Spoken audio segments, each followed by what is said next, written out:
contact in the vital area. Away the Nixie team away. Away the Nixie team away. Set general quarters. Set general quarters. General quarters, all hands, ready battle station.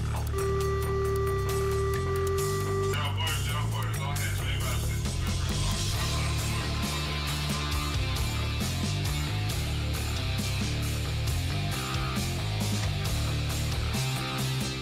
And we're on. It's 8 p.m. on the left coast, 11 p.m. on the far east coast. You know about Bolivian time already. So now it's the Sackheads against Tyranny. And hey, it's Wednesday. Almost the last day of May. May 30th, 2018. What is this show? This show, It's a Shat show. it's the one where Clint and BZ tear through the gristle of today's screaming headlines and rip out the sinewy tendons of truth ensconced within, all from the hoary streets of Shatramento, Fornicalia, exposing the trembling toadies, the sniveling jackanapes, and the fripperous fopdoodles infesting leftist and progressive ant farms nationally. You got it. Go ahead, folks. Repeat that. You're on. Welcome. Welcome. Welcome. Welcome, everyone. Welcome one. Welcome all. Welcome some. Big and small. We're going to do a whole Dr. Seuss skit here. Big and small, wide and tall. Come one, come all. Come on. Perfect. Thank you. You're a poet and you don't know it, but your feet show it because they're long, fellows. Yeah, that's really, really, really old. Really, really. Really, really old. Yeah, okay. Hey, let's look at the people that we have in chat. We have Simone in chat. The Traveling Cynic is in chat. Mike is in chat. So welcome, everybody. So the big question that the chat room has is, are you dying in here? Mike says, hey, how's the AC in the studio? Because of yesterday. Simone says, is it cooler today? And Traveling Cynic says, howdy, someone told me I had to check out the Shat show in here. And, or actually he says I had to check out the Shat in here. So welcome to TC, Simone, and Mike. Great to see you here in the Shat show in Shatramento, Fornicalia. And so we're glad to have everybody here. The answer is BZ arrived early. Now, as some folks don't know, especially if you're listening in podcast and you don't listen to my show, but you listen to this one, what happened is last night I did my show, and as I was sitting here in the studio, normally I have a 2-hour show, and I cut it off at 1 hour because Dan Butcher was going to appear, and then unfortunately one of his kids had to go to the ER yesterday, so he wasn't available to make it, and I texted him, and he said his kid's okay, so that's great. Good to hear. But as I described to you earlier before we sat down, about 5 minutes into this, sweat started running like in a gushing river down the ass crack of old BZ, because as I came in here, someone had lovingly put the temperature up to 78, and apparently the air conditioner didn't really think that anything cool was even remotely needed. And so it was 89 degrees in the studio last night. And by the time I left, it was 90, so what was customarily a 2-hour show was whittled down to a 1-hour show, the likes of which, boy, I was really glad to see when I left. Because this is an actual studio. This is not anybody's bedroom or a basement. We actually pay money to be here in this studio, and it's a rather large studio, which is very, very nice. It's got a kitchen. It's got a shower, which I got a shatter, which I should have used last night. So in any event, here we are. So how the hell have you been, Sir Clint? I have been fantastical. Not to be confused with fantastical, since it's been so hot. Yes. And that sometimes that needs fanning. But I'm doing fantastical, meaning swell. You're Ginchy and Goomy. Simone in chat says Shat is where it's at. Shat is a nice one. Simone. Look at that. Thank you. you. Clint likes that one. Shat is where where it's it's at. And also welcome to, let's see. Oh, Mary Brockman. There we go. Mary Brockman. Hello, just Mary. Stepped into chat. So, boy, do we have some good stuff for you, including some stuff that you introed to me saying, gee, I don't know whether or not you've heard this, BZ, but I'm going to lead off with some interesting material, and I guess I'll wait and see if I have, in fact, heard it. Because, boy, do we have some interesting stuff coming up. Just like every week, both Clint and I put our little heads together and figure out, okay, through all the GURP that's occurred, what are we going to winnow out for 2 hours? Because there's every week now these days there's so much stuff you have to actually triage the news when you come in here. Otherwise you couldn't begin to remotely touch a fraction of the egregious crap that occurs, and much of it is it needs to be talked about, but we just don't have the time and the airspace, and apparently... Well, we have all the airspace we want, actually. I beg to differ with you on that one. We don't have all the air conditioning we need. This is true. But we do have all the airspace we need. That's true. Mostly because we own it. No, you're right. You're absolutely right. All the airspace. In this room that's in our log, we should be taxed on... I have a brilliant idea. Okay. Last time I had a great idea in California. You and Sean wanted to throat punch me because you could have sworn they would have passed it. But we need in California, we need a cap and trade tax. Oh God. On air consumption. Oh. Based upon the per capita occupancy of your particular residence.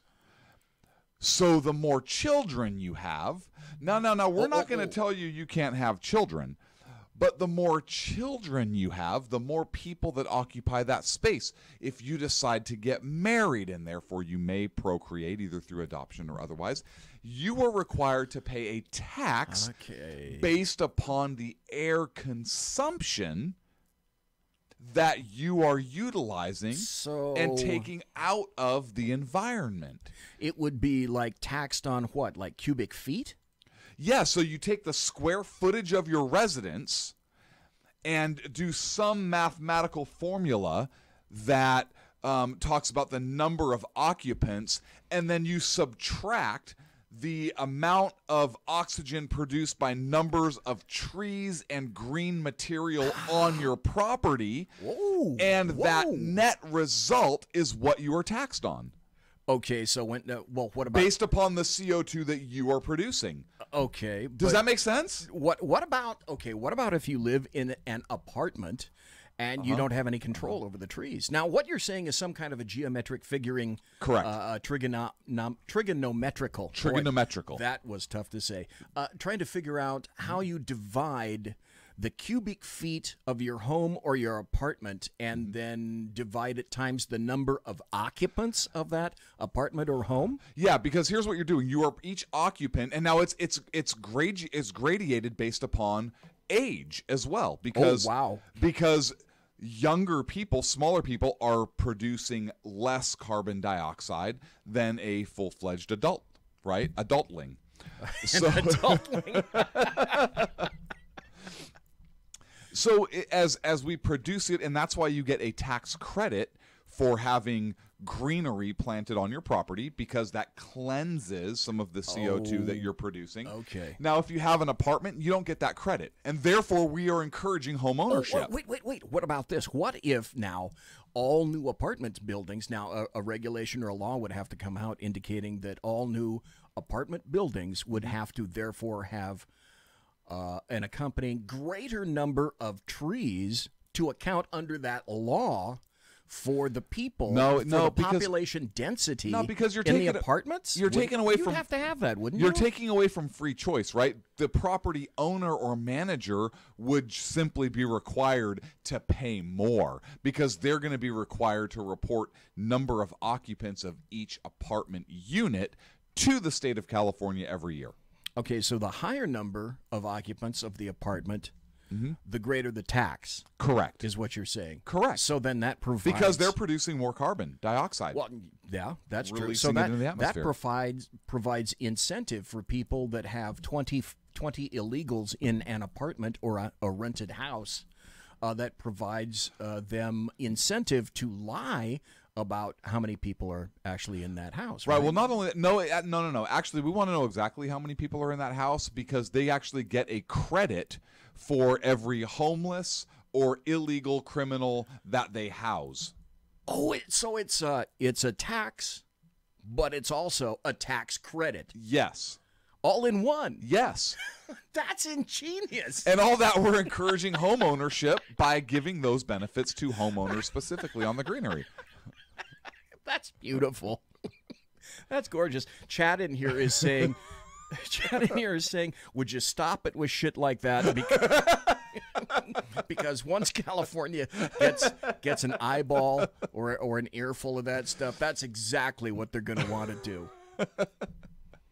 Well, hey, don't make me resurrect my gas idea. Refresh my No, go God no. Sean would have me. What, have you killed or something? Yeah, he would have my head. Mary Brockman in chat says that means that perhaps you have to measure your borborygmus. And then Simone also came in with this line, does that mean that you have to pick your corn out of the show? Yes. So, I don't know. Good question. It begs the question then.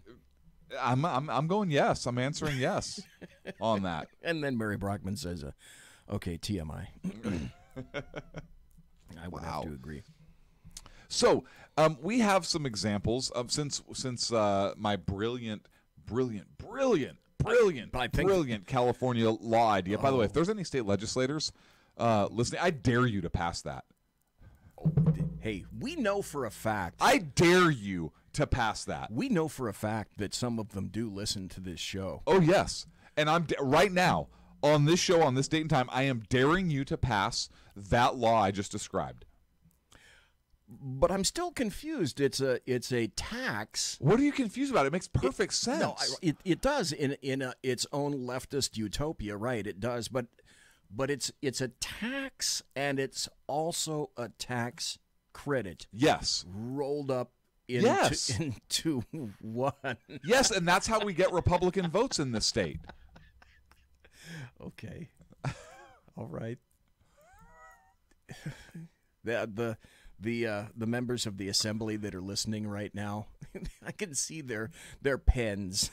Oh yeah, are wiggling right now. Oh yeah, they're noting dates and times of this show so they can go back and listen to every word I just said. They're attacking their keyboards. Tappity tap, tappity tappity tap, tap tappity tap. This guy's a freaking genius. Why don't we have him at the Capitol? And this guy needs to be a consultant.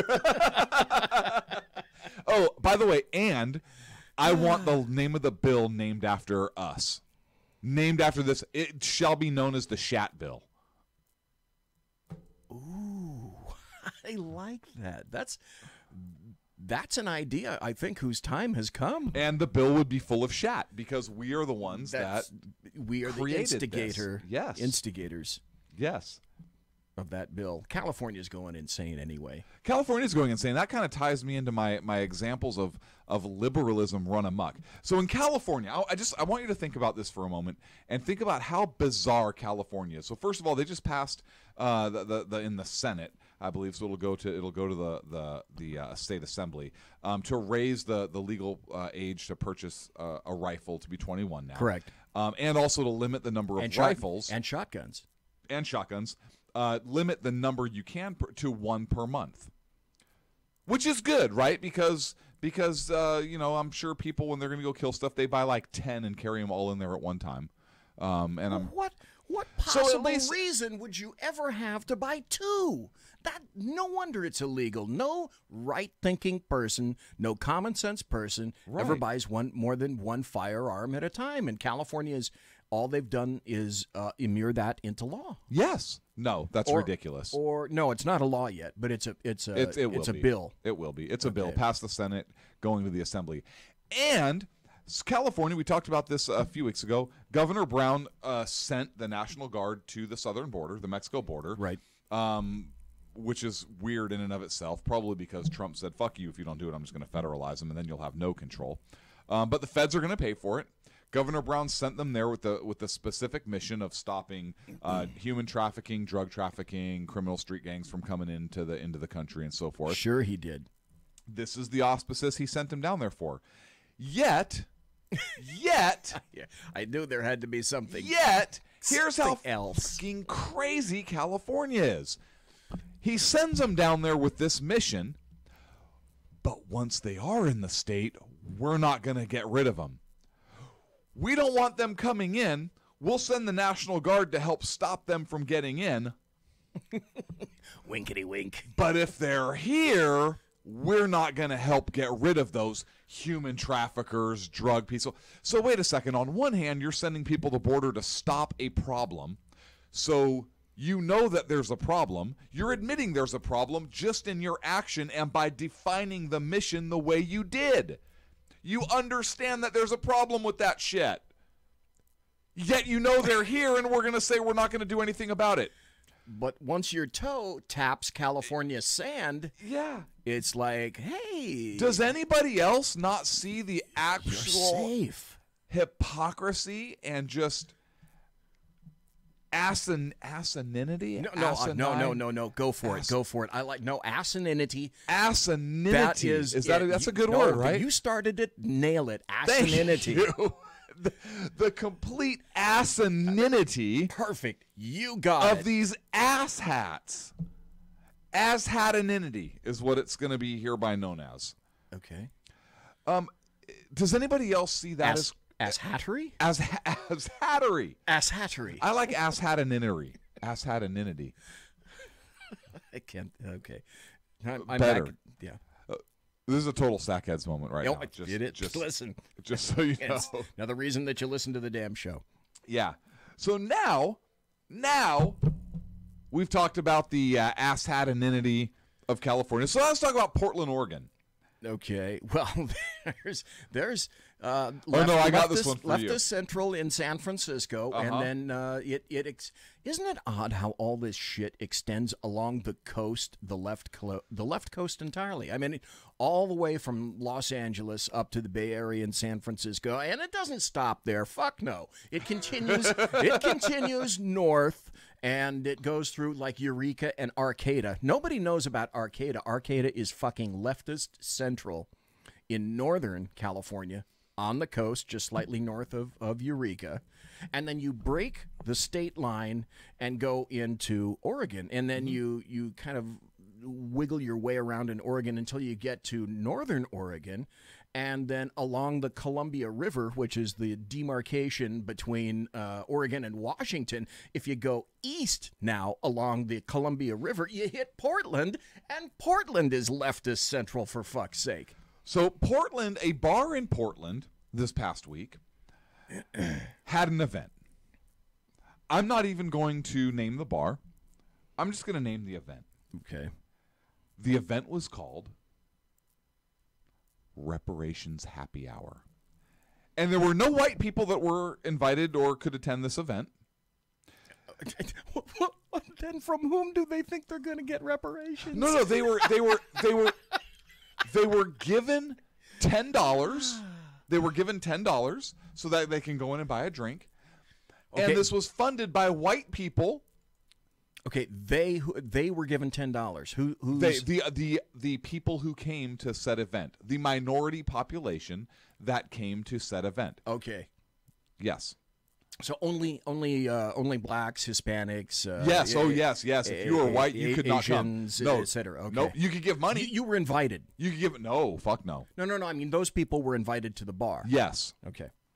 Well, they were told it was Reparations Happy Hour that they should come because they got $10 to buy drinks, and white people were the only ones that were able to donate and give money, so that then Caucasoids could show up at the bar.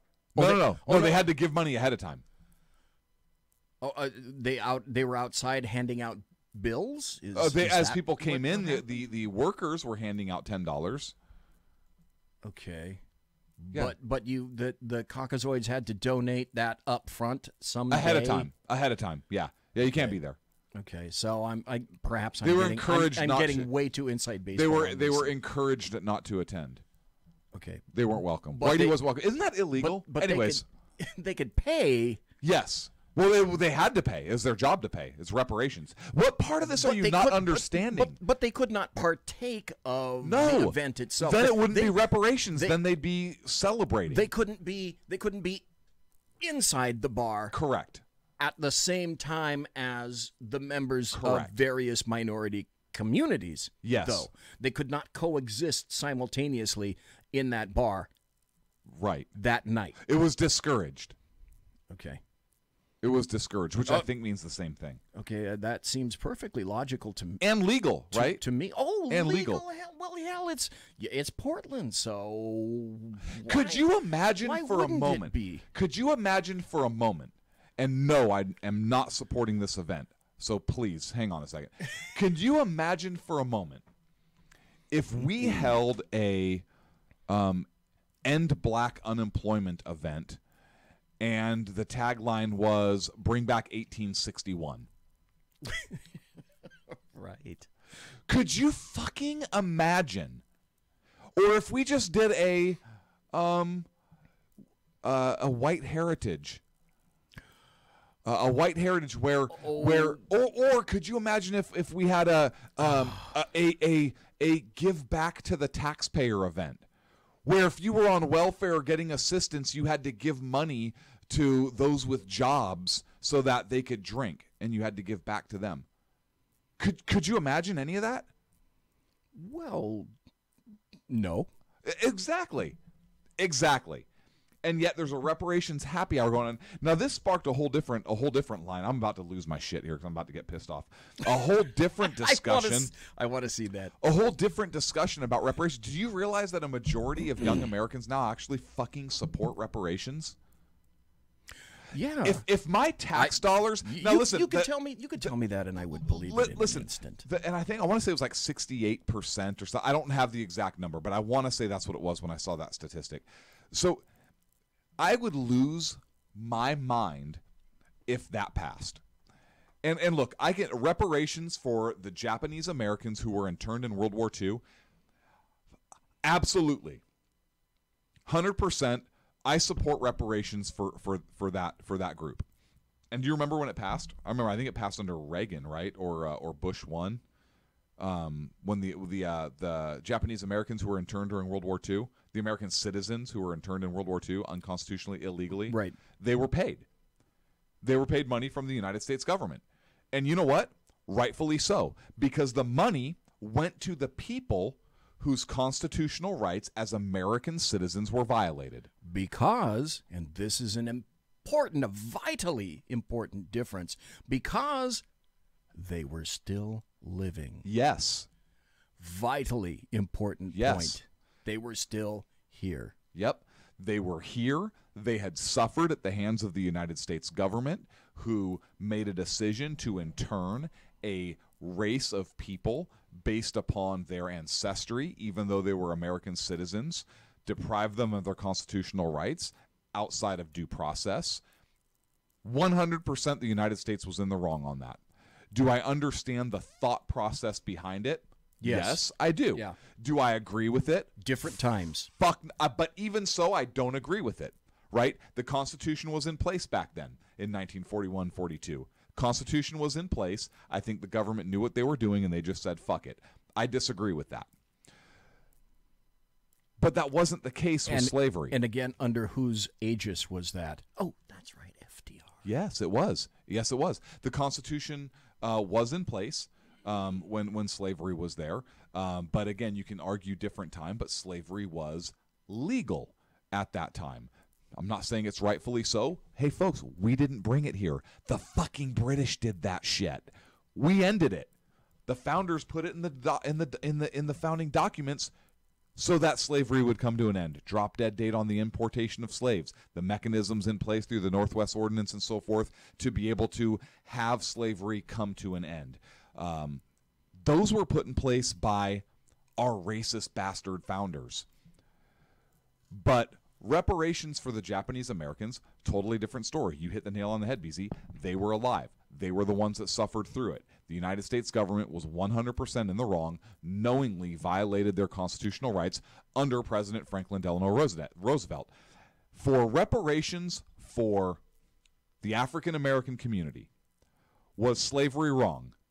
Yes. Without a doubt. Without a doubt. Morally speaking. Then and now. Yes. Africa today. Yes. Has slavery. Yes. On the continent. Yes. And it has since the beginning of time. Those pyramids are beautiful, right? Built by fucking slaves. Yeah, guess who? Yeah. So, nobody living today in the United States was made to work on a fucking plantation. Nobody here in the United States today. Slavery is not legal. It is not a major force of our economy in any kind of legal way. It's nobody here suffered like the slaves did in the 1800s. There are no benefactors today of that. None. At all. And how Period. many people are paying into the coffers of the United States government whose families were not even here who held slaves? My family was never here. They held slaves. My family came from Portugal to Hawaii in 1909. I'll go you one better. I can prove on my dad's side that I think it was Carl. He was originally from Germany, Johansson. He served in the Civil War. I have the papers and the photos, and he fought for the blue. So if you think that you're going to get any reparations out of me for that, 2 words, gird thy loins, because it's a late night explicit, and I always put on the posts, I always say caution explicit. Mm-hmm. If you think you're getting any reparatory money out of me, fuck you. Yeah, absolutely. Absolutely. So this, you know, in my opinion, this is an opinion show. In my opinion, these events do more to widen the racial divide in our country and do more to harm not only race relations, but the minority communities. Because they put everybody in it at purposeful conflict. Yeah, look, in my opinion,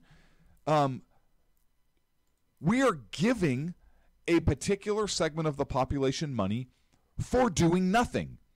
They were never enslaved.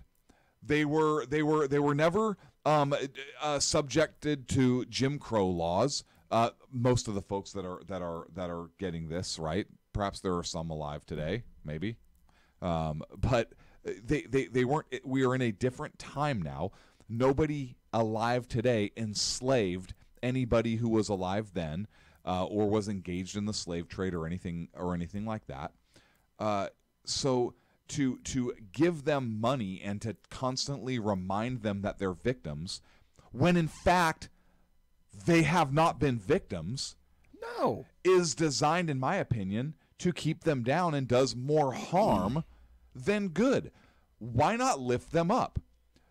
They are very capable, right? I'm talking not just the African American community, but the Native American community, the Hispanic American community. Insert ethnic group -American. Capable individuals, all have equal opportunity, equal chance at success. We have equality of opportunity, not equality of result. Right. They can massive difference. Massive difference. They have access to public schools. If there's not a good school, hey, maybe you need to vote a school voucher program in, right? But they have the opportunity to buckle down and study. There are libraries. Knowledge is out there. The internet is out there. Knowledge is free. Drive and looking inside oneself is free. Help these communities to thrive, don't just throw money at a problem. If you throw money at at a lot of transient individuals out there, what are, in your experience, Mr. BZ, are those individuals going to do with said cash that's thrown at them?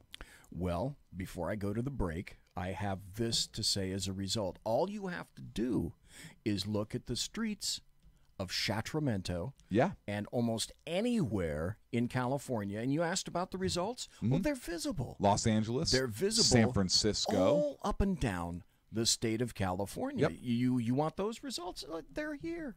They're now. Folks, we're going to take a break. We're going to come right back and continue on with this discussion and a whole host of other things as well. Unless you hit Portland. I have New York to come to next. Yeah, you got one more. So I've got one more. So, folks, don't go away. Clint, if you think that he has more, well, you'd be absolutely correct. Clint has a lot more, right? Conservative media done No, I thought right. it was over. You're listening to the SHR Media Network. Hey, it's Sean from the Sackheads Radio Show, also one of the owners here at the SHR Media Network. Are you opinionated? Have you ever wanted to do your own show? Have you ever heard somebody like the Sackheads and go, yeah, I could probably do that better? Well, now's your chance. Send me a 5-minute clip at sackheadsradio@gmail.com, and maybe you can be part of the SHR broadcasting team. sackheadsradio@gmail.com.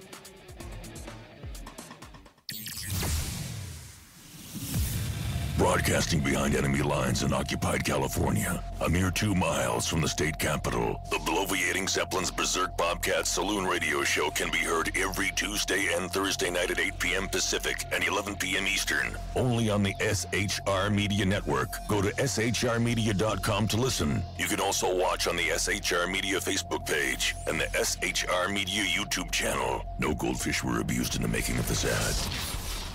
When dirty politicians, shadow governments, and deceptive Islam blind the world with fake stream media smoke, their only fear is one man with a cane. I'm Dave Milner. Join me through shrmedia.com, highplainstalkradio.com, and the Western Free Radio Network at Spreaker, YouTube, and iTunes for a different perspective weekly on the Unpleasant Blind Guy. And catch me on Jeff Mitchell's EDL Radio on blogtalkradio.com. There's no surrender ever, because truth is not always pleasant. Hey guys, it's Sackhead Clint. I'm excited to tell you about a brand new show here on the SHR Media Network. I'm teaming up with the one and only all-powerful, the bloviating Zeppelin, sitting here to my left, bringing to you a fresh new show here on the network. It's Against Tyranny, and we'll be picking up where the Sackheads left off. Excited to be with you, sir. Sackheads Against Tyranny. We're going to chat. We're going to chat Wednesday nights. S-H-A-T. Sackheads Against Tyranny. Wednesday nights, 11 p.m. Oh, it's the same time, right? 11 p.m. Eastern, 8 p.m. Pacific. Same SAC time, same SAC channel. Yep. SHRmedia.com. See what I did there? It's your business diva here, Melanie Collette. I am inviting you to a front row seat as I discuss some of the most intriguing details of wealth and finance with today's movers and shakers in the world of business. Listen in and discover financial truths on a global, domestic, and household scale. Uncover topics that will impact your wallet today and in the future. Money Talk with Melanie airs Monday through Friday, 5 p.m. East, 2 p.m. West, right here on SHR Media and High Plains Pundit Talk Radio. You can't afford to miss it. Human by race, Christian by faith, American by nationality, and conservative by choice. Reverend Ralph J. Chittum Sr. is the right guy on SHR Media from 8:05 to 9 p.m. Monday through Friday. And if on the rare occasion I am ever wrong, I will still always be right. The right guy on SHR Media. Hey, this is Michael Wright. And I'm Shannon Wright. Join us for The Right Way with Shannon and Mike, Monday through Thursday from 7 to 9 a.m. right here on SHR Media. Why are they joining us? For fun things like sports, politics. Oh, maybe some news and entertainment? And all kinds of other things. Money and recipes and events, all kinds of stuff. Yeah, so join us Monday through Thursday, 7 to 9 a.m. here on shrmedia.com. Hey, BZ. So the plan's working. You got rid of Sacco. Sean is now stepping away. I never even saw him. And I know, and insidious. You know, we talked about this for, for the last 3 years. And finally coming to fruition. You know I'm still in the room, right? It's almost like he's here still. Did you hear that? Yeah, it's kind of. It's amazing. It's kind of at you. It's kind of eerie. Kind of a poltergeist. Like a poltergeisty thing. Yeah, sackheads against tyranny. You're listening to the SHR Media Network.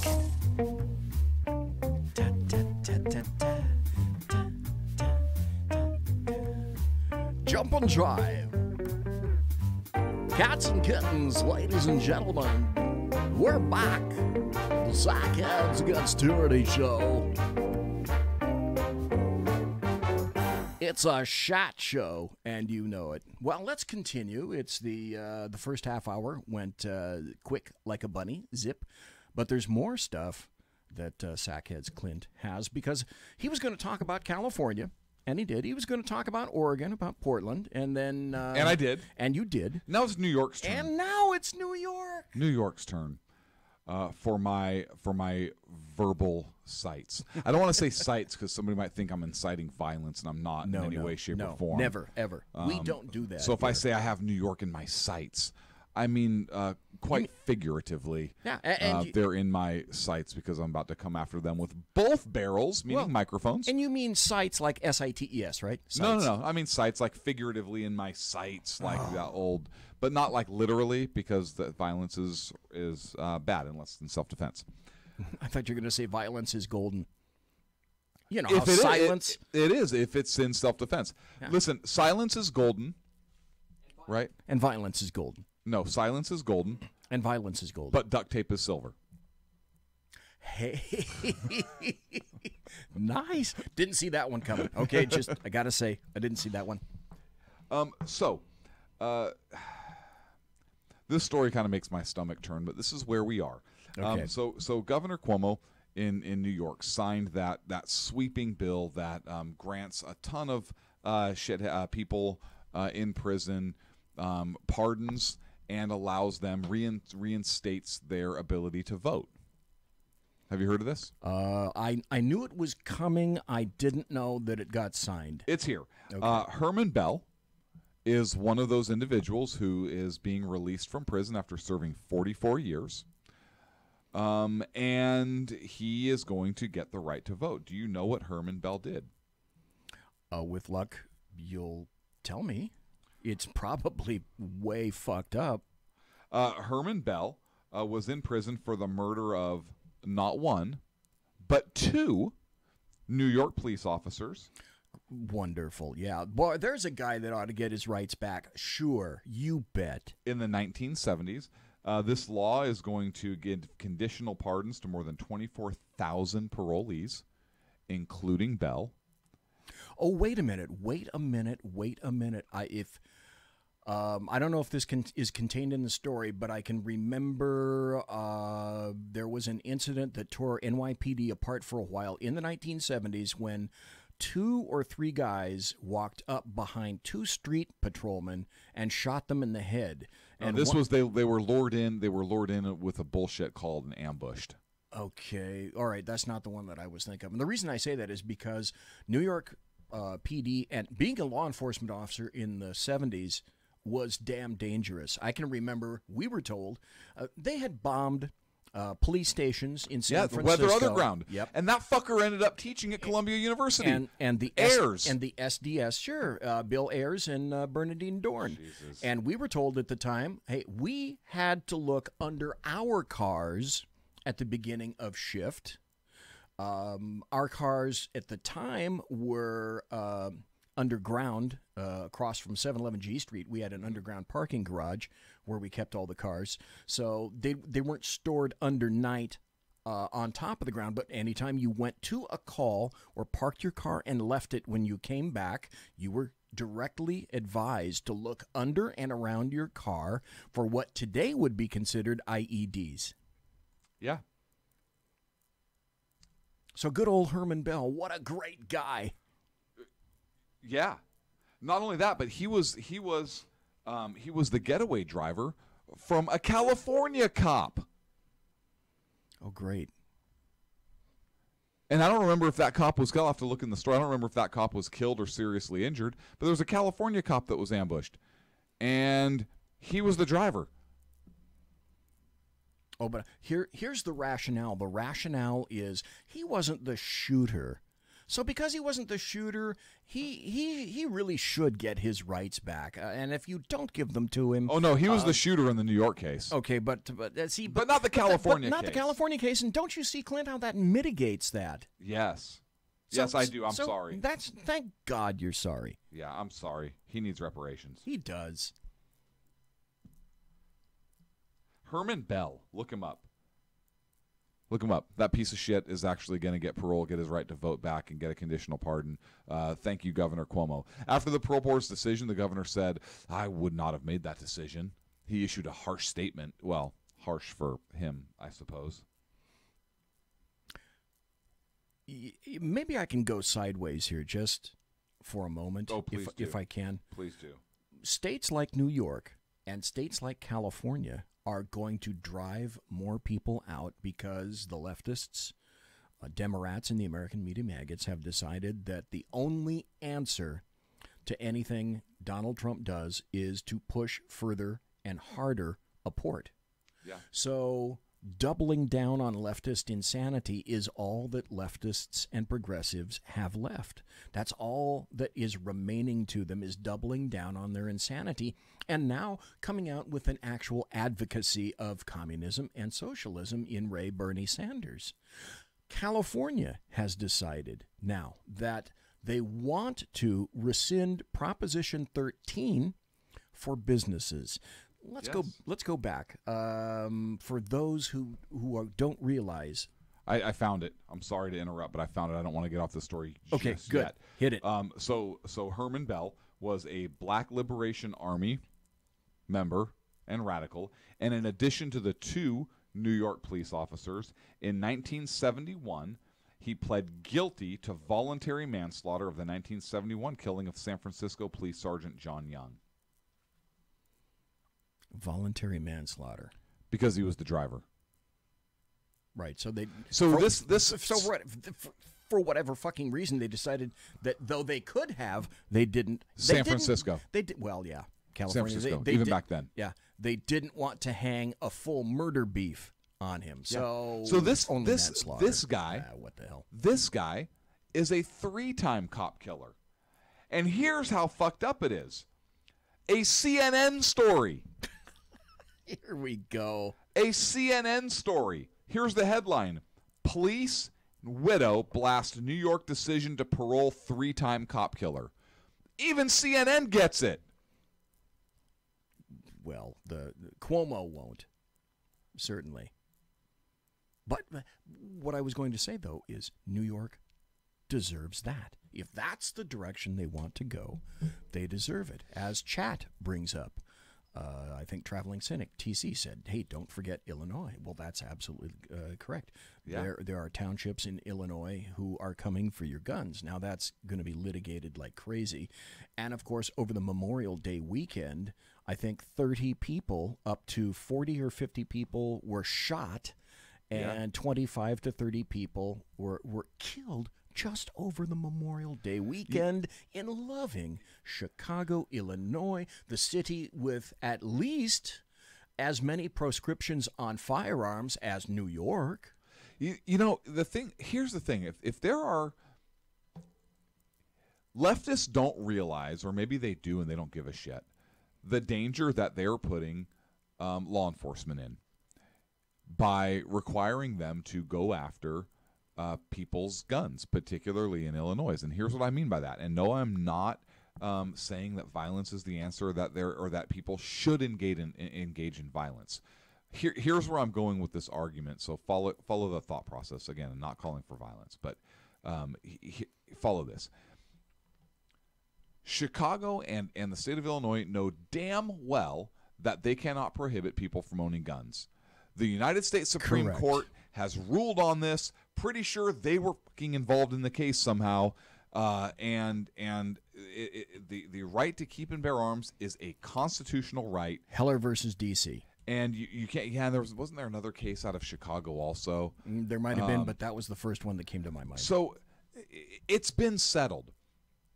So if you're going to go against the United States Supreme Court and the Second Amendment to the Constitution and say, fuck it, we're going to come take your guns, in California, and I'm pretty sure in the rest of the country, citizens have a right to resist an unlawful, unconstitutional arrest. Correct. And there's another place that you could be going, and I'm going to wait and see if you go there. If the state is coming to take your weapons unlawfully, now you better make damn sure that it's unlawful and unconstitutional. It better not be your freaking interpretation. You better make damn sure that you're right. But if you resist that arrest because the arrest was unlawful and unconstitutional, you have committed no crime. And by the leftists putting their law enforcement in a position to choose between making an unlawful arrest because that's what their state legislatures have told them to do, or losing their job and not being able to feed their families, they've put them in a very dangerous position. They've put them in a position to get hurt. Yes. And they have put them in a position to get hurt legally. Well, on every level. Physically, lawfully, financially, criminally, and civilly. Yes. That's what I meant by financially. So, you know, and I had this debate with somebody, or not a debate, but discussion earlier today. Somebody was telling me, a friend of mine was telling me about Gavin Newsom, who's running for governor here in California. And will probably win. He compares and contrasts himself with the other candidate, the Republican, whose name is Cox. And one of the things he points out as a negative for Cox is that he supports the Second Amendment. When the fuck did supporting a constitutional amendment outlined in the Bill of Rights become a negative for a candidate? I want to play something for you. You may not have heard this, and I'm going to have to give you the setup on this as well. I played it earlier on one of my shows. There's a guy named Pat Davis who is he calls himself a progressive city councilor, and he's decided that in running that this promo, it's like 15 seconds or something like that, and he wants this played, and from the best that I can determine, it is being played as a promo, and this is, if I can get it to play, this is what he says in terms of the Second Amendment. And YouTube, you're up. Let's see if you're going to go with it. Oh, I might have. Fuck the NRA. There we go. Their pro-gun policies have resulted in dead children, dead mothers, and dead fathers. I'm Pat Davis, and I approve this message because if Congress won't change our gun laws, we're changing Congress. Congress can't. So but yes, perfectly understood, but that's what he considers to be, that's what he's running around. Fuck the NRA. And that's approved for playing in Colorado. That's where he's running.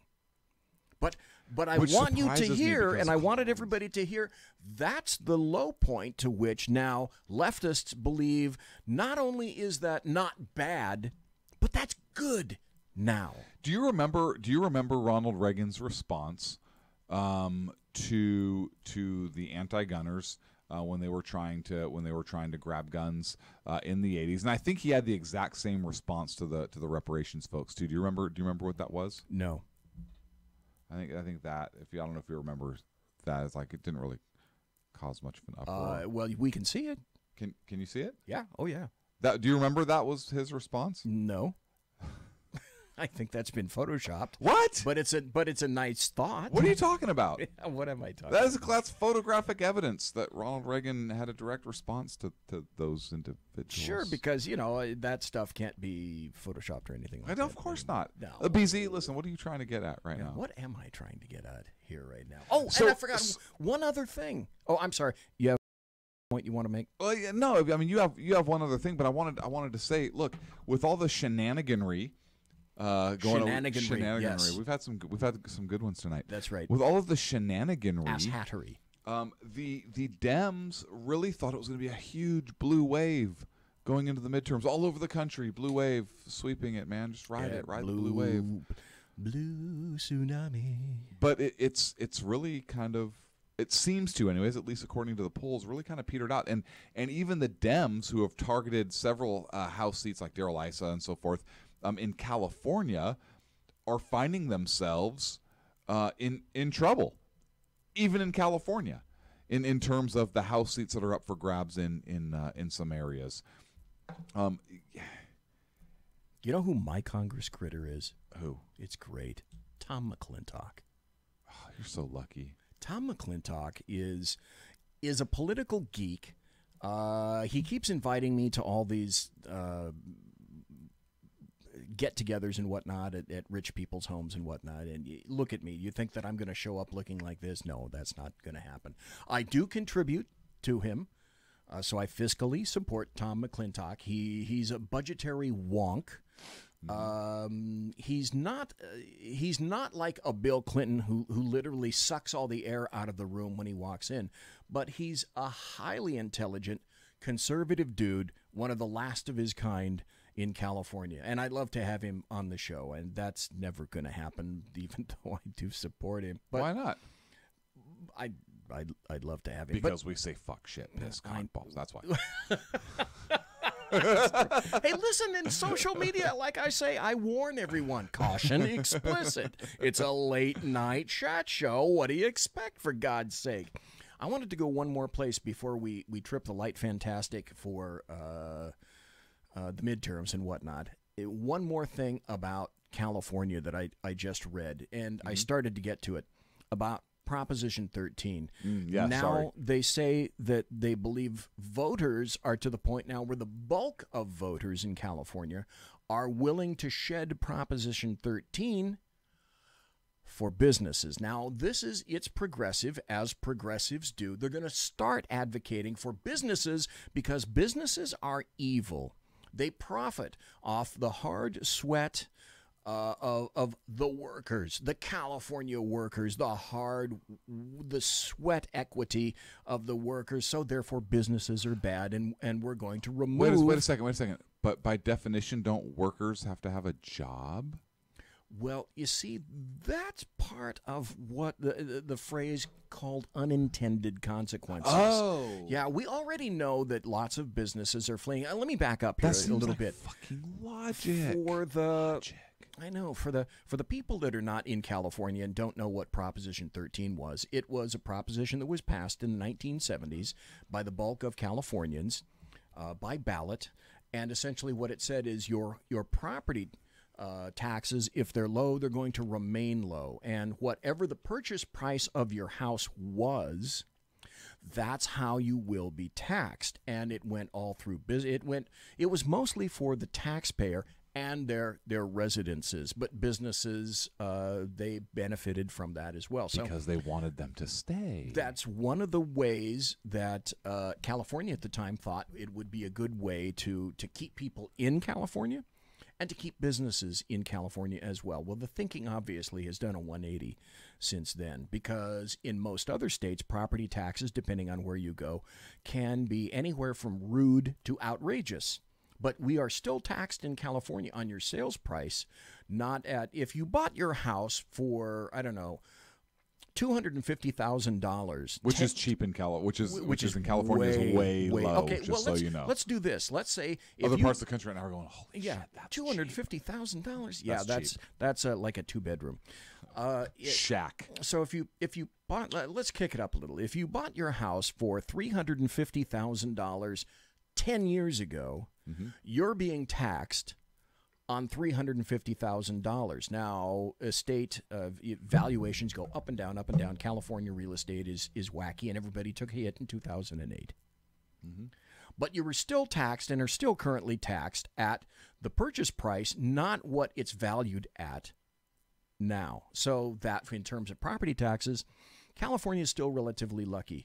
But the law of unintended consequences essentially says, if you decide that you're going to remove those protections from businesses, whoever remains, are going to seriously look, especially businesses that have big, huge buildings, and they're paying, they could potentially pay a massive tax rise because of the square footage of their building, and that's how you're taxed, by the square footage of whatever it is that you have. Yep.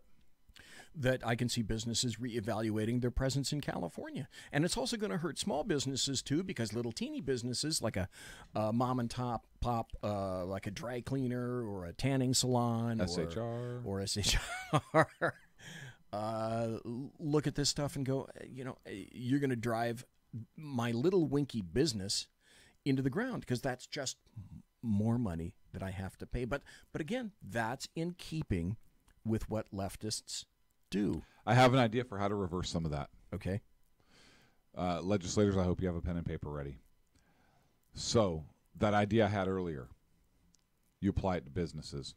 You tax them based upon the number of employees who are expelling CO2 into the workspace. Wow. Now, for every employee that has a plant on his or her desk.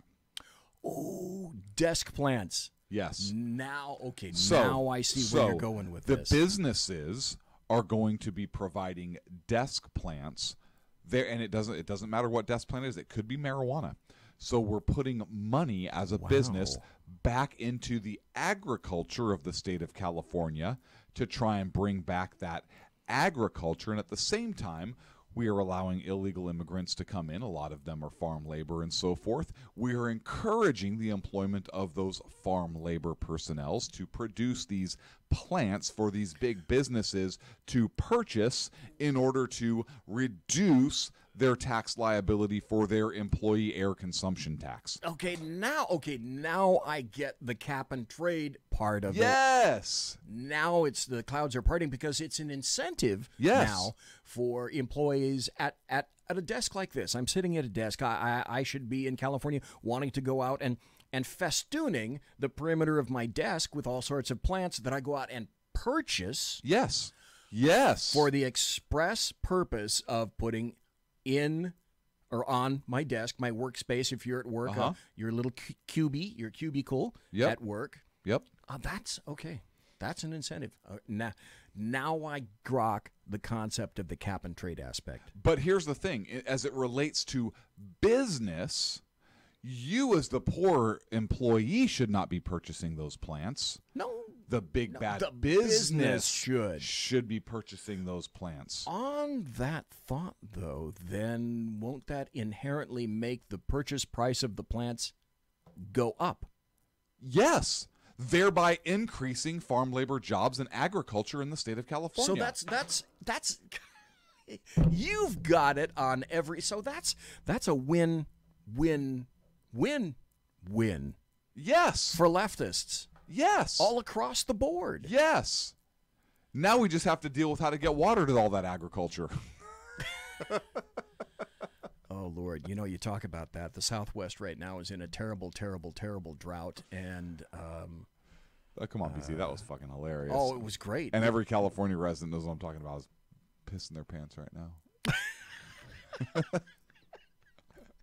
Listen, we're up against a break.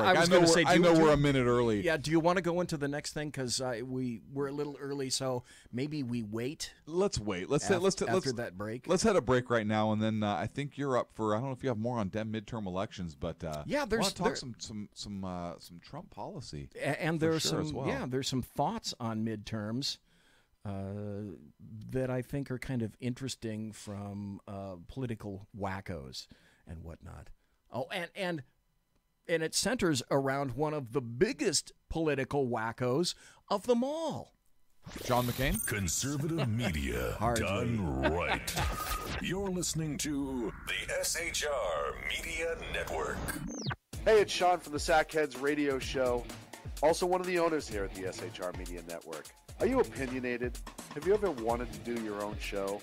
Have you ever heard somebody like the Sackheads and go, yeah, I could probably do that better? Well, now's your chance. Send me a 5-minute clip at sackheadsradio@gmail.com, and maybe you can be part of the SHR broadcasting team. sackheadsradio@gmail.com.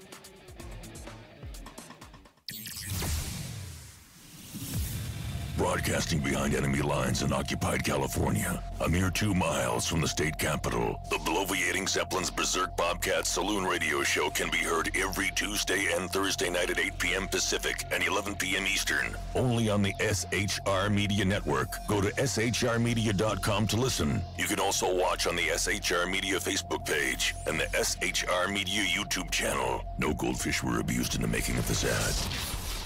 When dirty politicians, shadow governments, and deceptive Islam blind the world with fake stream media smoke, their only fear is one man with a cane. I'm Dave Milner. Join me through shrmedia.com, highplanestalkradio.com, and the Western Free Radio Network at Spreaker, YouTube, and iTunes for a different perspective weekly on the Unpleasant Blind Guy. And catch me on Jeff Mitchell's EDL Radio on blogtalkradio.com. There's no surrender ever, because truth is not always pleasant. Hey guys, it's Sackhead Clint. I'm excited to tell you about a brand new show here on the SHR Media Network. I'm teaming up with the one and only all-powerful, the bloviating Zeppelin, sitting here to my left, bringing to you a fresh new show here on the network. It's Against Tyranny. And we'll be picking up where the Sackheads left off. Excited to be with you, sir. Sackheads Against Tyranny. We're going to chat. We're going to chat Wednesday nights. Sackheads Against Tyranny. Wednesday night, 11 p.m. Oh, it's the same time, right? 11 p.m. Eastern, 8 p.m. Pacific. Same SAC time, same SAC channel. Yep. shrmedia.com. See what I did there? It's your business diva here, Melanie Collette. I am inviting you to a front row seat as I discuss some of the most intriguing details of wealth and finance with today's movers and shakers in the world of business. Listen in and discover financial truths on a global, domestic, and household scale. Uncover topics that will impact your wallet today and in the future. Money Talk with Melanie airs Monday through Friday, 5 p.m. East, 2 p.m. West, right here on SHR Media and High Plains Pundit Talk Radio. You can't afford to miss it. Human by race, Christian by faith, American by nationality, and conservative by choice. Reverend Ralph J. Chittum Sr. is the right guy on SHR Media from 8:05 to 9 p.m. Monday through Friday. And if on the rare occasion I am ever wrong, I will still always be right. The right guy on SHR Media. Hey, this is Michael Wright. And I'm Shannon Wright. Join us for The Right Way with Shannon and Mike, Monday through Thursday from 7 to 9 a.m. right here on SHR Media. Why are they joining us? For fun things like sports, politics. Oh, maybe some news and entertainment? And all kinds of other things. Money and recipes and events, all kinds of stuff. Yeah, so join us Monday through Thursday, 7 to 9 a.m. here on shrmedia.com. Hey, BZ. So the plan's working. You got rid of Sacco. Sean is now stepping away. I never even saw him. And I know, and insidious. You know, we talked about this for, a good, for the last 3 years. And finally coming to fruition. You know I'm still in the room, right? It's almost like he's here still. Did you hear that? Yeah, it's kind of... It's amazing. It's kind of at you. It's kind of eerie. Kind of a poltergeist. Like a poltergeisty thing. Yeah, Sackheads Against Tyranny. You're listening to the SHR Media Network.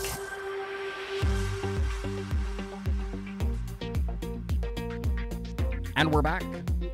It's the second hour, as we were commenting during the break.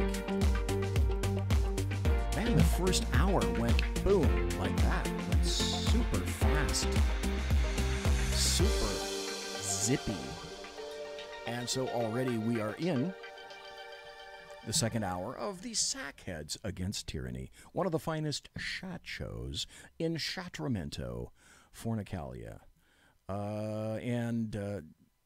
Clint led in with Dem midterms, and some people are beginning to indicate that what was once quantified as the blue tsunami, or the big, huge blue wave, might not be so big and so huge and so wavy as everybody apparently seemed to think.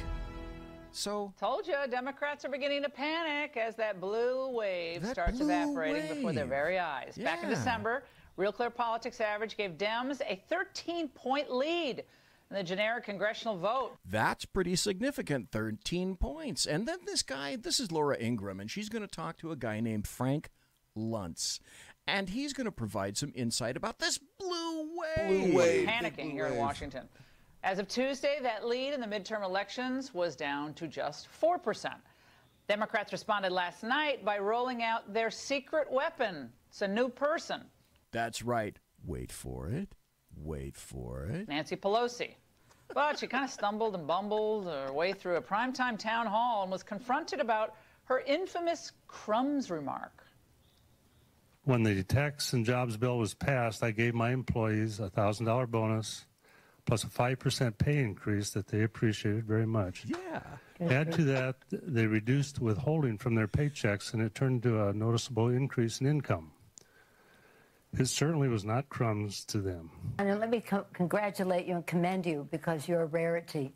Not many business, only a small percentage of businesses shared their tax. Really, fuck you, Nancy Pelosi. Major businesses, including GM, I think Apple did it, some other major businesses, GE, I know Caterpillar did. They own EMD, Electromotive Diesel, which builds locomotives for railroads. They gave a lot of this stuff back to their employees, not just their CEOs. So again, another damned lie. Advantage with their employees. Good luck selling that story, Nancy. Let's discuss this. And did she answer the question? Hell no. No. Of course she didn't. How well this innovative strategy might work with pollster Frank Luntz. Frank, it was a flop not only in the ratings, but substantively last night for Pelosi. She was bombarded with questions and comments from people who didn't share her outlook on a variety of issues, including Russia. Here's why this is important. This is a Democrat town hall. This isn't a Republican town hall with Pelosi making a special guest appearance. The Democrats are getting this kind of pushback in their town halls. That's why this is significant. And even the age of the Democratic leadership. How do things stand today? Well, I've been tracking this on a weekly basis going back now for a year and a half, and these are the best numbers that the GOP has had in the last year. One of the reasons is that women, working women, women with children, have begun to leave the Democratic Party. It's not that they're... Whoa, Clint Rebus.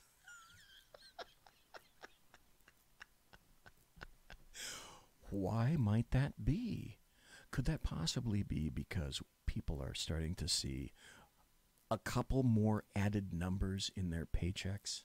Yeah. Or maybe because, let's see, black unemployment is at its lowest in, say... 40 years. In 40 years. 40 years. Hispanic unemployment is at its lowest in, say, 40 years. Mm-hmm. We've got a Supreme Court justice on the bench. We have the Taylor Force Law, which stops funding Palestinian terrorists, the pay-to-slay law. And I could go on and on and on. So now we're seeing some change. Like the Scorpions say, winds of change. Pro-Republican.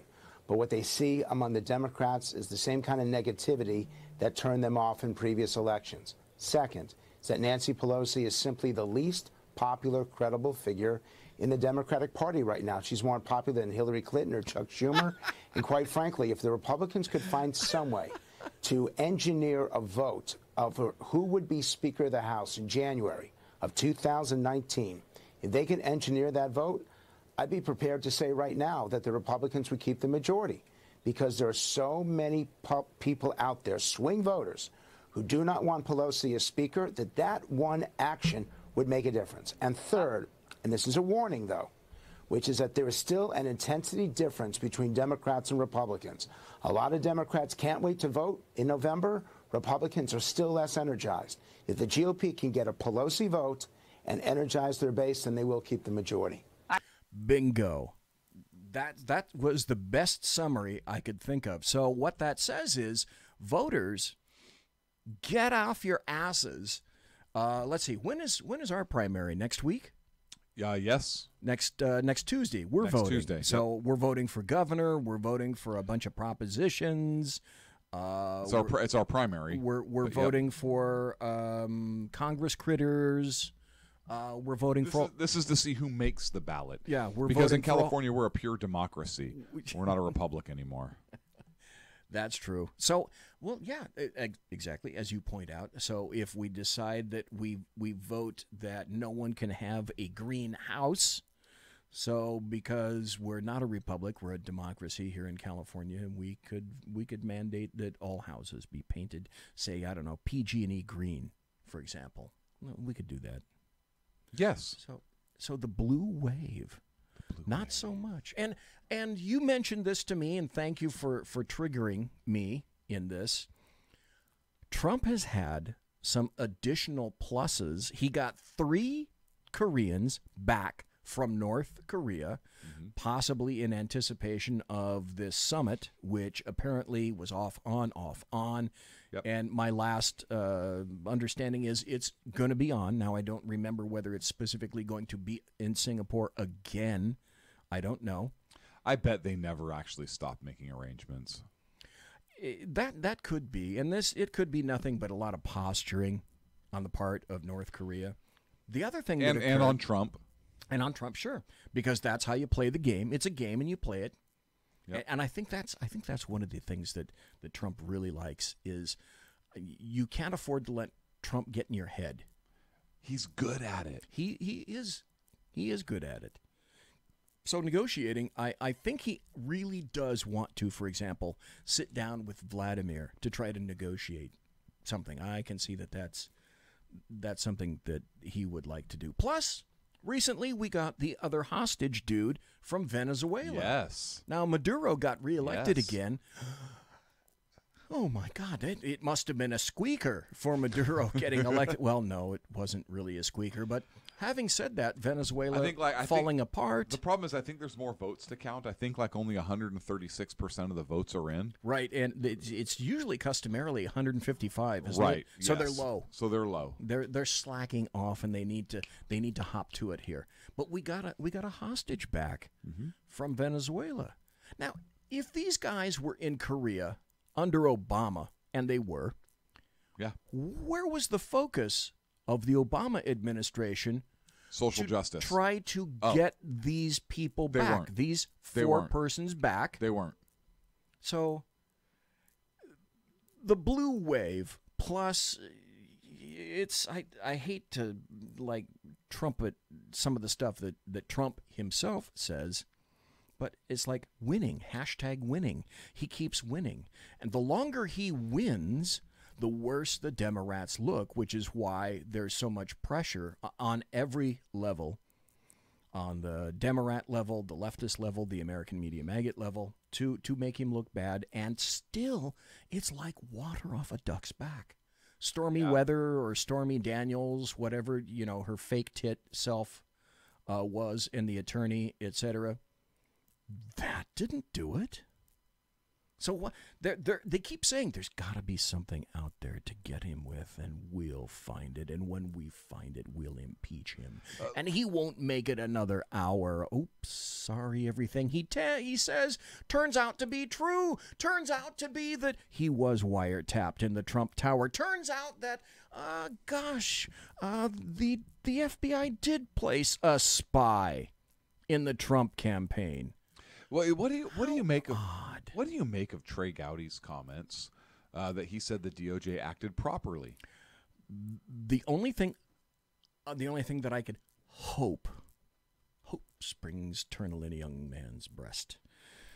The only thing I can hope is that he's referring, when he said these two guys that kind of instigated the thing, I can, people are saying, well, he must be talking about Papadopoulos and Carter Page. And those are two low-level guys. He wouldn't name the two guys, but most everyone is interpreting that as Carter Page and this guy, Papadopoulos. The only thing I'm hoping is that he knows something that a lot of other people don't, and it isn't those two guys.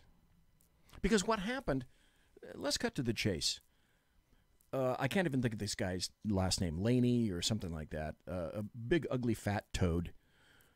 Basically went and... Michael Moore? Yeah. He's very Michael Moore-like, only add about 10 or 20 years. Contacted these low-level guys. Harvey Weinstein. And, yeah. Oh, who got indicted today, yes. As a matter of fact. Oh, poor Harv. Poor Harvey. But that's just in New York. Oh, he hasn't even gotten to California yet. No. That's going to be so glorious. So let's see. Weinstein, I guess, is the equivalent of a New York ham sandwich then. Okay, great. Okay. Good to know.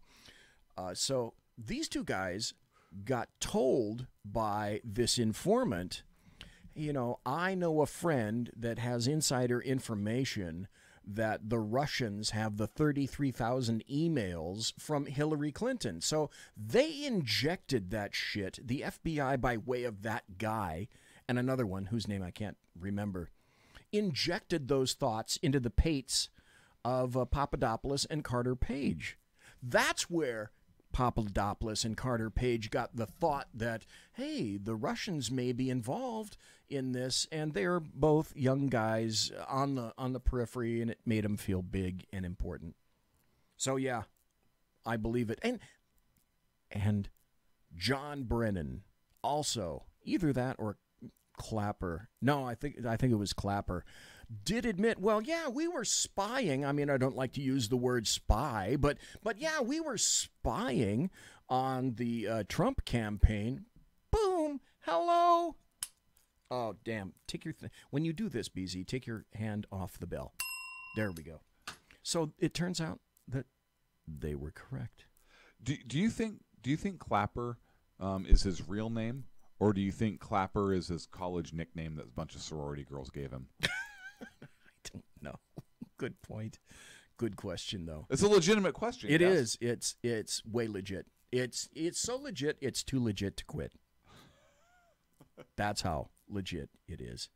Now, the big difference, though, like Luntz said, Frank Luntz said, is can we get the momentum to get as many people out in, say, you know, next Tuesday, our California primary? And well, it depends. And here's November. Here's why I say that. And there's some interesting things that are happening, and I was hoping that it would be out before tonight's show because I'm. Oh yeah, I know what you're talking about. Yeah. I'm not here next week. I'm going to do my best to call in, so I may be on the show from afar. But there's an OIG report that is slated to come out. And this OIG, this is the same IG, by the way, that recommended a criminal complaint, if you remember. And so they're right against Andrew McCabe. Yeah, they're going to yes. I'm sorry. They're going to talk about how the FBI and Andrew McCabe and James Comey handled the Hillary Clinton email server investigation. And this is an IG that has come out. How often do you hear of an IG coming out and saying, we're going to refer this criminal complaint? Recently? Not at all. But see, the thing that I happen to love about this. So this is my point. How bad must it be? When? If the IG comes out and before the full report is even done and says, we're sending a criminal complaint over for Andrew McCabe, how bad must it be? Well, it's sufficiently bad that the left-wing media reported it as this was the FBI's decision. Well, yeah, or excuse me, they attempted to attribute it to Trump. Well, no, it wasn't Trump at all. It was the IG, Michael Horowitz, recommending it to the FBI's OPR, the Office of Professional Responsibility, like the FBI equivalent of IA. Of Internal Affairs through, for CHP or other local agencies, the equivalent of Internal Affairs.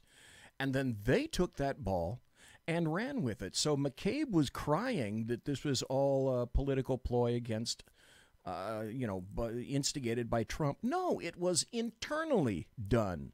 It was from the Inspector General report, who sent it to the FBI, and the FBI signed off on Michael Horowitz's Inspector General report, and then started the ball rolling. And it was of sufficient gravity that even the FBI decided this is so heinous, and he lied so egregiously that we need to fire the number 2 guy in all the of agency. the FBI. Yep. You don't see that. The other thing that I want to point out is that I think this report is going to come out in dribs and drabs. And I think the first section of it is going to come out with regard to Hillary Clinton, and then I think there will be other subsequent reports that deal with, say, the FBI, the stretching DOJ. all the way out to, say, November?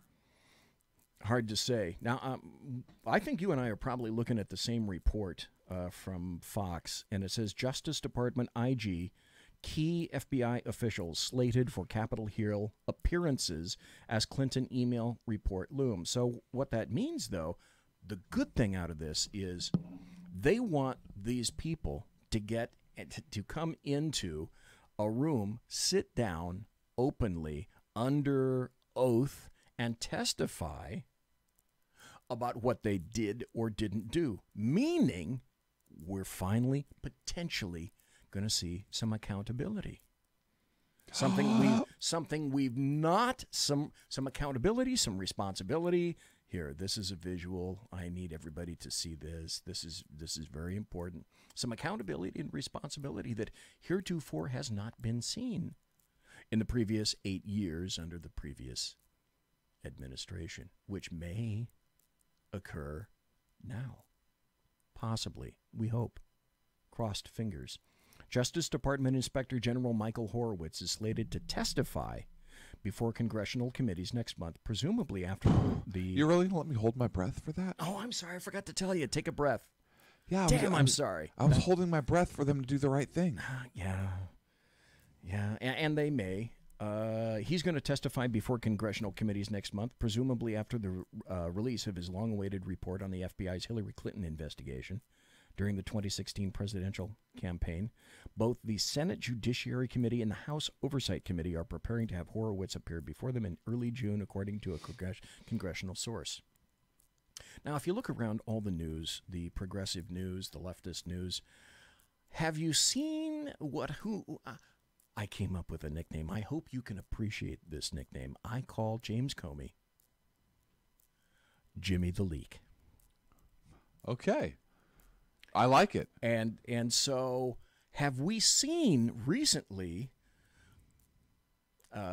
press coverage of Jimmy the Leak's book career? Because I was just going to say that.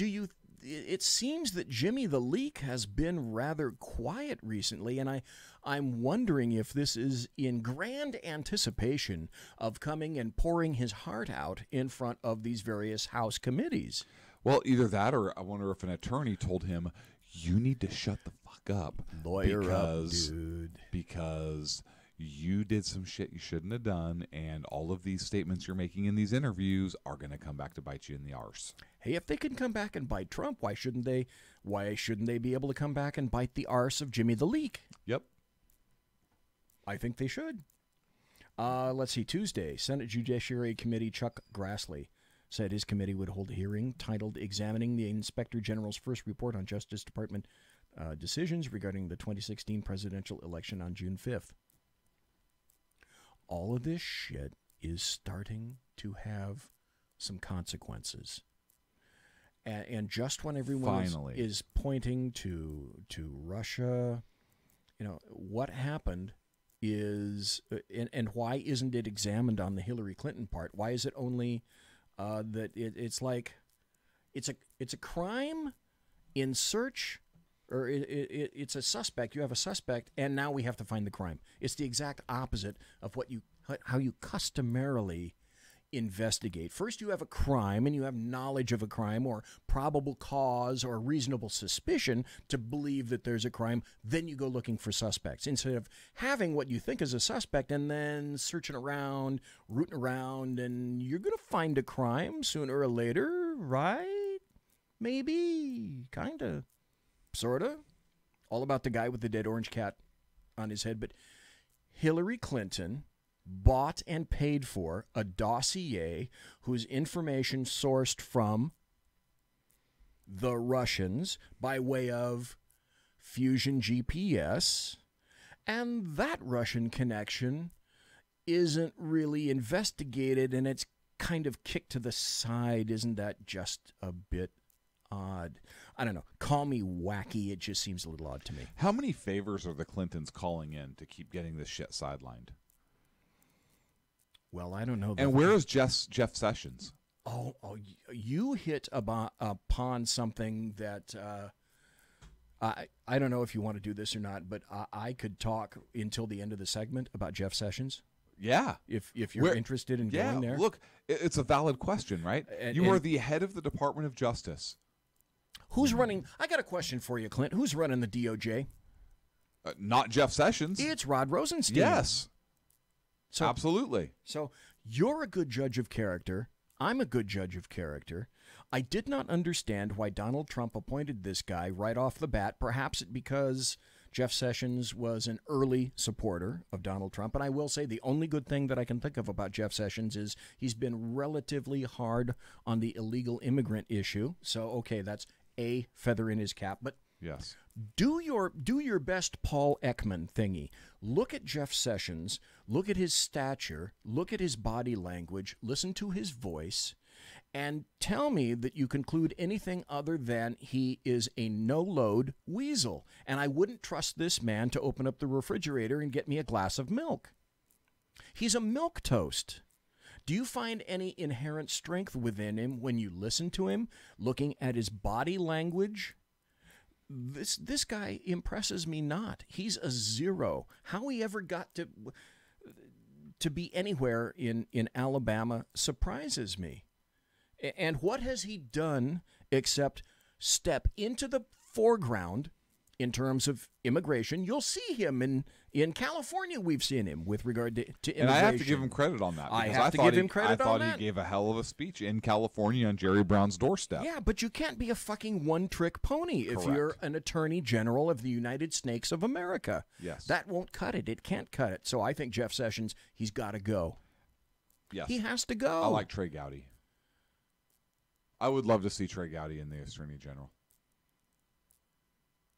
Okay, question for you before we go to the break, and you can answer when we come back. Is Trey Gowdy saying these things, just as you pointed out, about, hey, maybe the FBI really, they needed to get in and do this. Is this an attempt by Trey Gowdy to be sufficiently even-handed, or not conciliatory, but maybe even-handed in terms of, I would like to be AG, because he's made it very clear. Politics don't interest him. I do. Prosecuting. It's clear-cut. It's logical. It makes sense to him. He likes the common sense clarity I do. of the law. I think that, and I don't mean to interrupt you, but I do want to get my answer in before the break. Absolutely. I do think that his response is calculated. It's measured. Yes. It is very even-handed in terms of based upon, when he says something to the effect of, based upon what I know, based upon the evidence, it seems reasonable that. I think he is setting himself up as a potential candidate for Attorney General. I think he would be a great Attorney General. I think he would go after, and look, if Donald Trump committed a crime that was that was impeachable or that was criminal, and after he was in office, I think Trey Gowdy would go after him. Oh, I don't have any doubt of that. Not out of spite, but because that's his job. Yes. If Hillary Clinton did something criminal, Trey Gowdy, I believe, would go after her.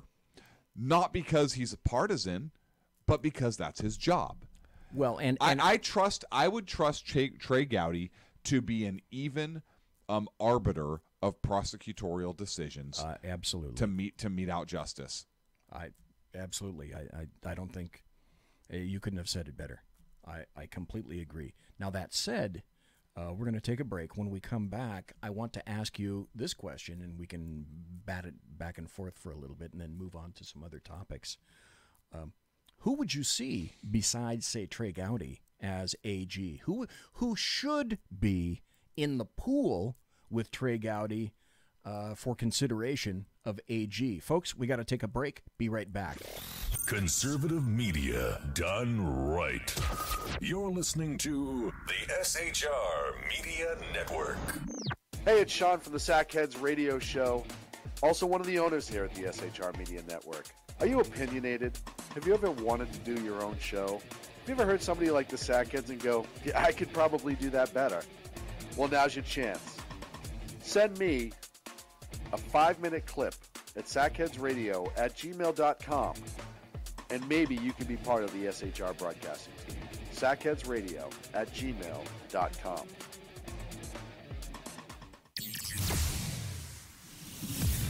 Broadcasting behind enemy lines in occupied California, a mere 2 miles from the state capitol, the bloviating Zeppelin's Berserk Bobcat Saloon radio show can be heard every Tuesday and Thursday night at 8 p.m. Pacific and 11 p.m. Eastern, only on the SHR Media Network. Go to shrmedia.com to listen. You can also watch on the SHR Media Facebook page and the SHR Media YouTube channel. No goldfish were abused in the making of this ad.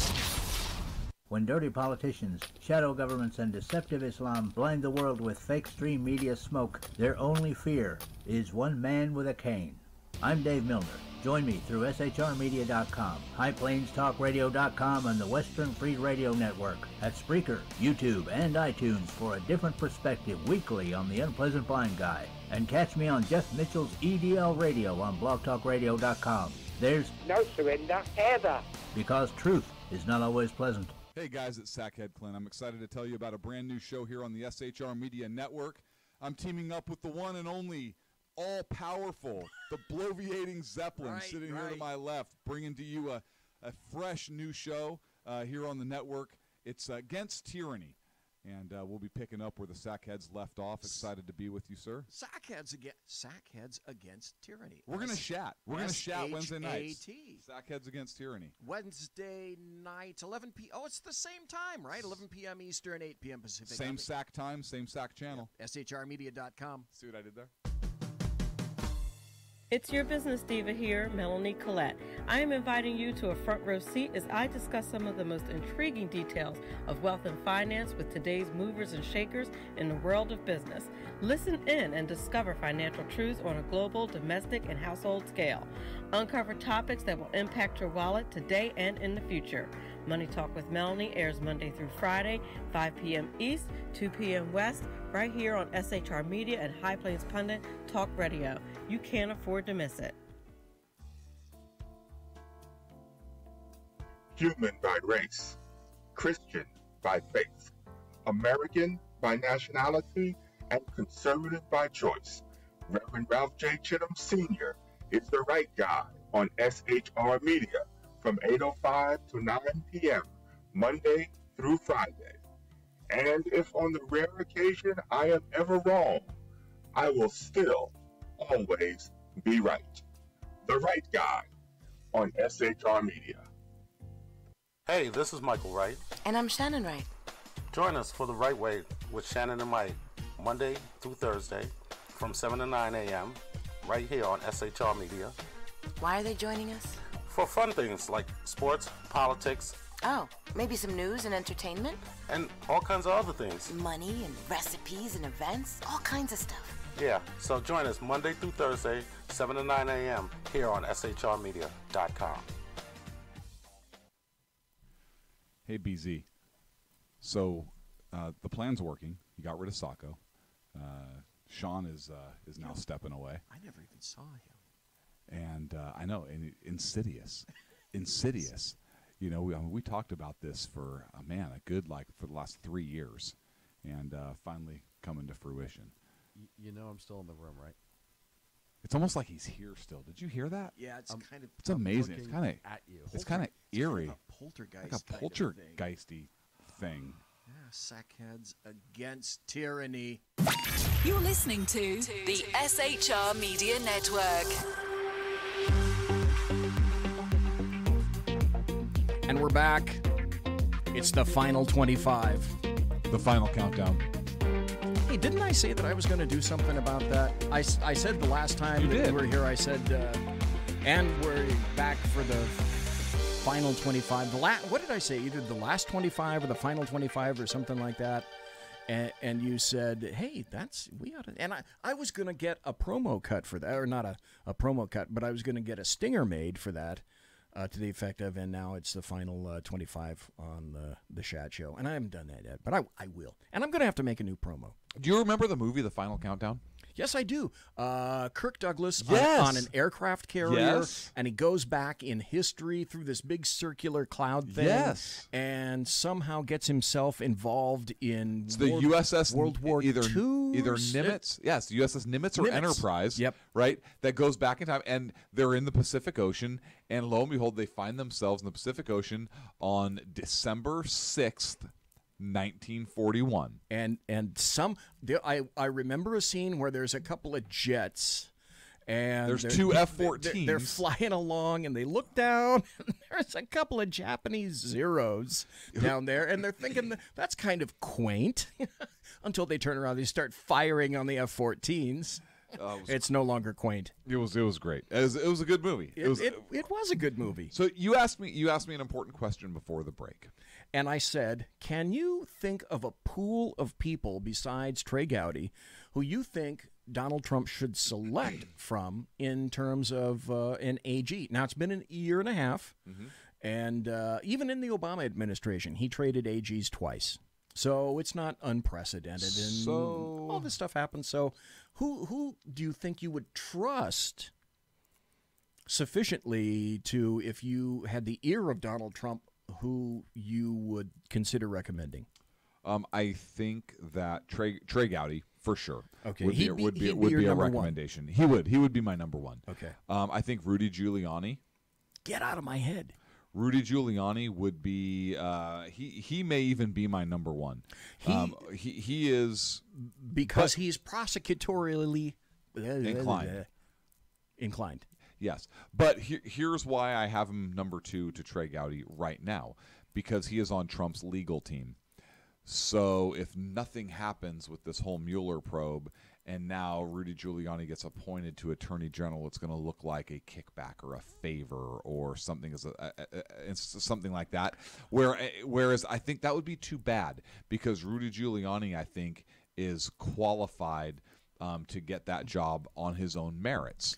That would be my concern with Rudy Giuliani. Yes and no. Yes, I agree that he would be qualified.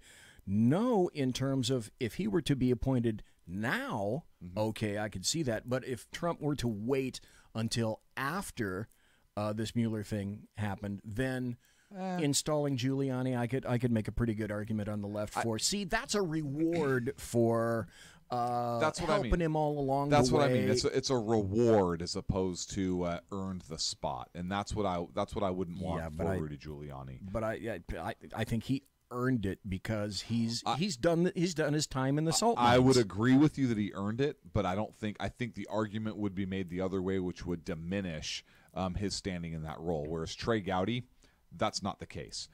Here's an outsider for you that you may be surprised about. Okay. Ted Cruz.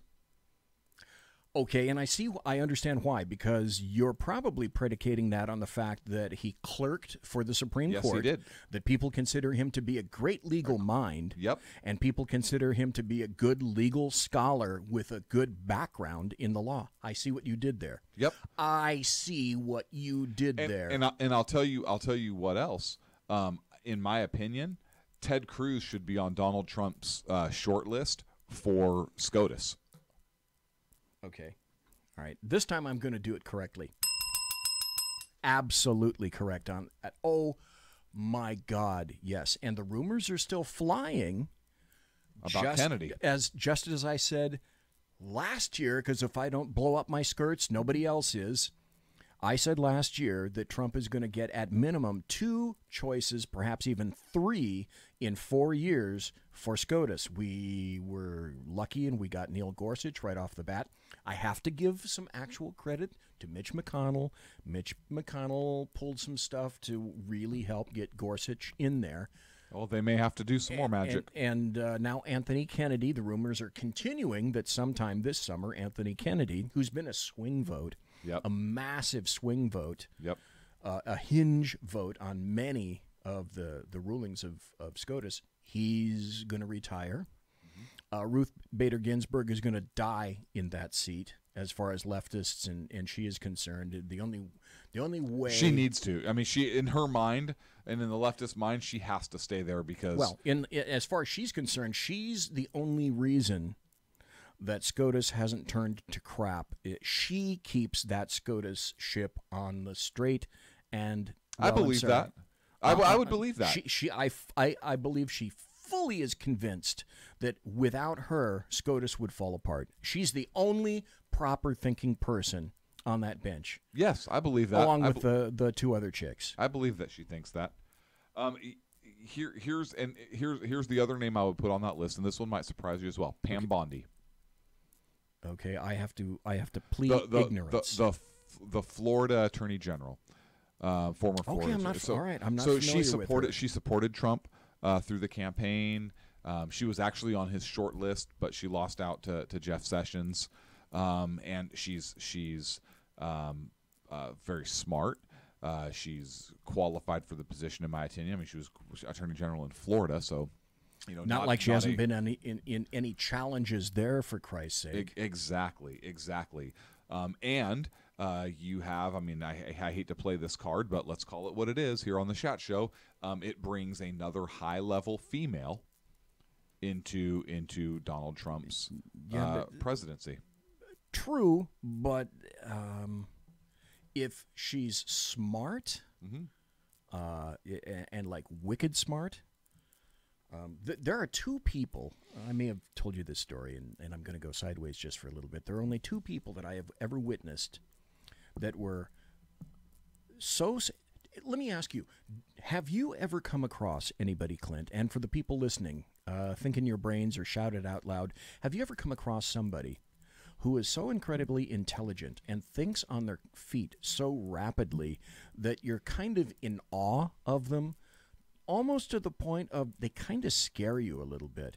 They're so innately intelligent, and they're so witty, and they know what they're talking about, and they can come back with an answer or a solution based in logic so fucking quickly that you think to yourself, oh my God, why isn't this person ruling the world? I can think of 2 people right offhand. Is there anybody that you think of that immediately falls into that category? And I can tell you why.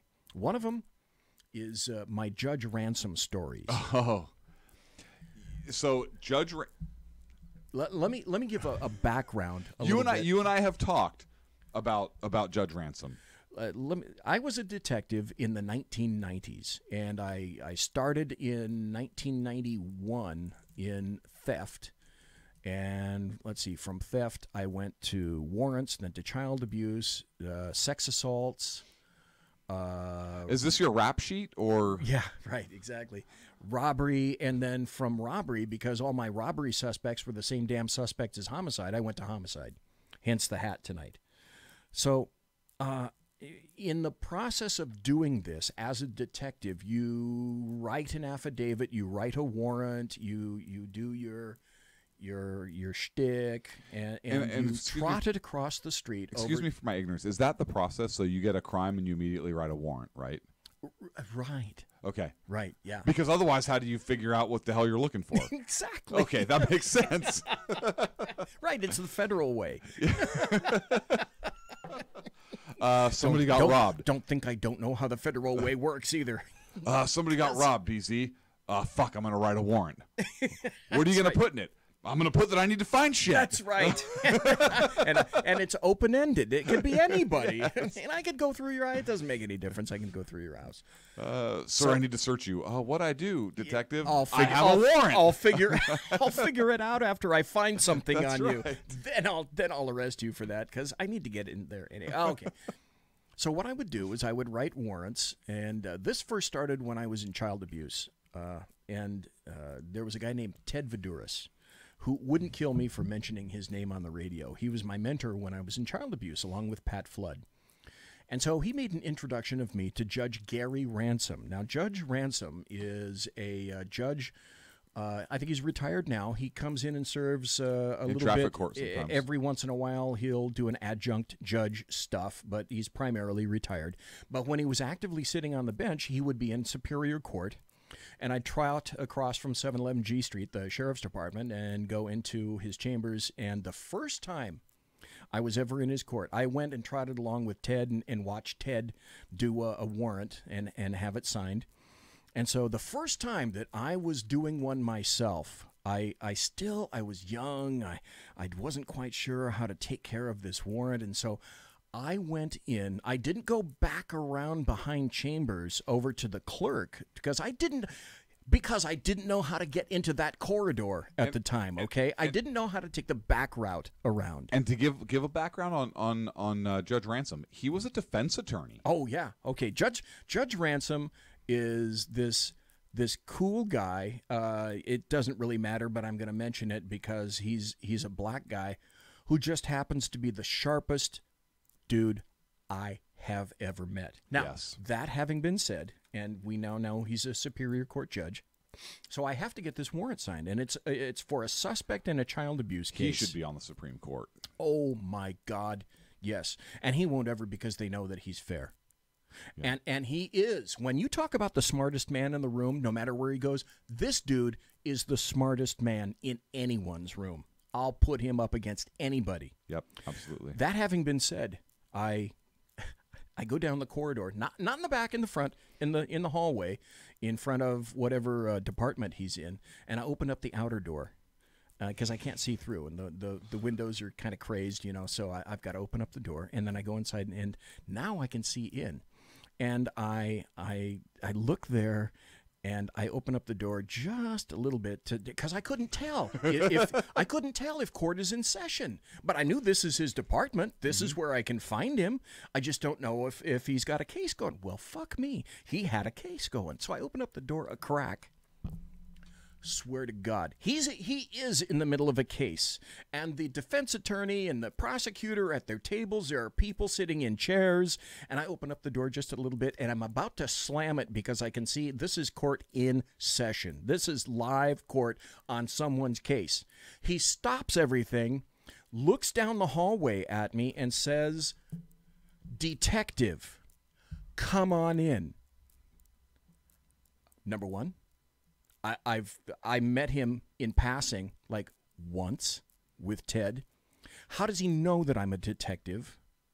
I'm not wearing a badge. There's nothing on me that indicates law enforcement. He stops court, has me come down the middle aisle, past the little doors, and says, "Bring your application up here to me now." How does he know that I have a warrant request? So I go up to the chambers, and I go up in front of him, and he says, "I'd like to read it, please." I hand him my sheaf of paperwork. He then continues with the case in open court, stops, asks me a question in the middle of this case, reads the rest of it, signs it, says thank you to me, and I leave. That's only the first case. The second one is this. Now I have another warrant. I'm going to go back to Judge Ransom. He scares the shit out of me, but I'm going to go back to him anyway because I got another child abuse case. I got more hours. I got more time off of child abuse cases for suspects than I ever did in any homicide case. Any homicide case. So this time I'm smarter. This time I'm not going to go around. I'm not going to go through open damn court and watch everybody wonder why I get special treatment in front of whatever the hell case this was. I go in the back way and I figure out how to get in the back corridor. And I go in through the clerk and I say, is Judge Ransom? And I didn't even get here out before in his chambers I hear Detective BZ, come in here. Are you fucking kidding me? He knows my voice. Okay, can you imagine how shitless I was at that point, holding again another sheaf of papers for a warrant request? He goes in, and now I could hear people's voices raised, so he's got the prosecutor and the defense attorney arguing with each other in front of him, making all sorts of things. He's sitting in chambers behind his desk, and again, he asks me for the paperwork. He looks at it. In between these guys yelling at each other, he's addressing concerns of them.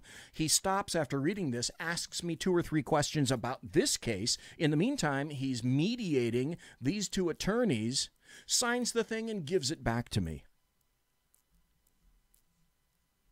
I have never come across a man who was able to do that and ask me cogent, logical questions specifically about my case while he's still talking and carrying on an active dissertation and conversation with 2 attorneys representing diametrically opposed points of view. Did you ever return a warrant to him? So after you went out, you found your shit. Did you? No, these were arrest. Did you bring the search warrant returned? No, to him these were all arrest warrants. All arrest warrants. Okay. I just went for him for arrest warrants. Okay. But he was almost like an alien. He was that frightening. Who makes people who can think that fast and remember all those things and knows my voice? Why should he know me? Why should he remember my name or my voice? And I'm just one detective. I heard since then any other detectives that he liked, he treated in that same fashion. He was, to me at the time, because I was still relatively young, he was godlike. Mm-hmm. That one individual could treat me with respect, read what I'd written, ask me questions, and still conduct everything that he needed to conduct simultaneously. Okay, enough of the Judge Ransom stuff.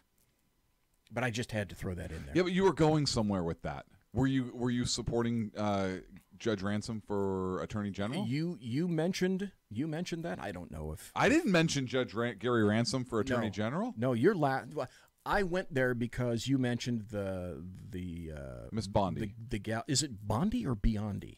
I think it's Blondie. No, she was a singer. Right. Right. I think it's Bondi. Is it Biondi? Who was Blondie? Wasn't Blondie Deborah Harry? I don't know. The singer? Yeah. I don't know. Okay. Now I have to find out. All right. Well, you have some really good suggestions. Let me throw another one into the mix. Is this way too far afield for consideration? He's out now, so he's not directly involved in politics. He retired.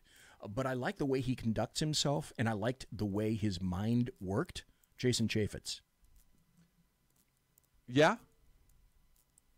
But not very high on your hit parade. After that, after Ted Cruz and Giuliani and Trey Gowdy, I'm out. Yeah, look, Jason. I'm a fan of Jason Chaffetz. I am. I'm a fan of his. I liked the way in YouTube videos and the videos that I saw where his mind worked in terms of skewering people who tried to make artificial or specious arguments in front of him. That's what I loved about him. Yes.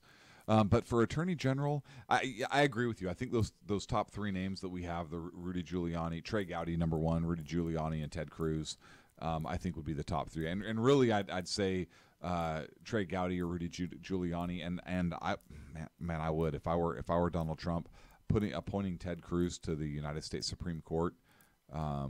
I think would he be your number one, or would Trey Gowdy be your number one for Attorney General? Right. Trey Gowdy would be my number one. Okay. Ted Cruz would be up there for SCOTUS. Okay. Yeah, Ted Cruz. And here's the thing. Let me ask you a question about Ted Cruz. In either capacity, either in his capacity as a SCOTUS, and this question inherently is going to be disrespectful to Ted Cruz, but it's not meant to be. It's meant to spark discussion. Ted Cruz, either in his role as a judge on the Supreme Court or as Attorney General, given his and Trump's very, very heated exchanges throughout the election, would Ted Cruz be able to give in SCOTUS Trump's policies a fair look, and B, in the Justice Department, would he be able to treat the Trump administration fairly in terms of these investigations and so forth that are happening now? And yes, I understand that's a question to Ted Cruz's integrity, but I think it's an important discussion to have.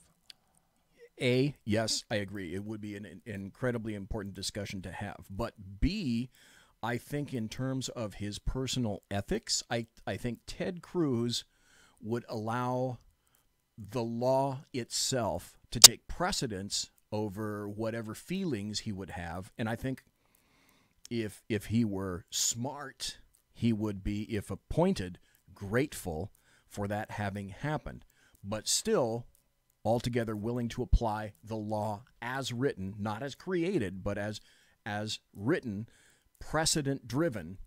I think he could do that. I have a fairly good belief, pretty serious belief, that he would put the law above personality. And I think he would too, and that's why he would be on my very short list for Ted Cruz. I hadn't thought about that, but when you made that, then I remembered, ding, that okay, all right, I get it. He clerked for Scalia, right? He has that background. Yes, and I'd forgotten that until now. Good point. Damn. Thank you. You are sharp like a rapier.